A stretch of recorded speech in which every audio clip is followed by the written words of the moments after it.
or just someone who gave you 60,000 hugs? I one that one that comes to mind. There are a lot of them that are really memorable, and after several hundred of them, it's just hard to like. But we got called about a cat that had been stuck in a tree for 3 weeks. No, 14 days. So not so yeah. So quite a while. Um, 14 nights and 15 days, and these people had called uh, a local rescue. They'd called an animal control. They'd called other arborists, other tree climbers, and they were in kind of this rural area.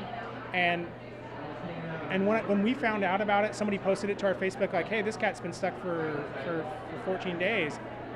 I was like, "Where is it? Like, I don't even, I'm going to get it." And so I'm like, "Why did they leave it for that long?" And then it, and I was like, I was about ready to go and read them the riot act when I got there. I was like, "What are you guys thinking? Like this cat's gonna die." And but I got there, and this woman was just in tears. She just was like, I couldn't find anybody, and so I get up there, and she's like, "Oh yeah, and by the way, it's semi-feral, so we've just been feeding it." So I get up there, and I'm expecting to find this like limp, barely moving cat, and it was surprisingly spry. And the cat's name was Henrietta Pussycat, and she was so spry that when I got close to her, she didn't want to get close to me, or she wanted me to get in close to her, so she jumped into another tree.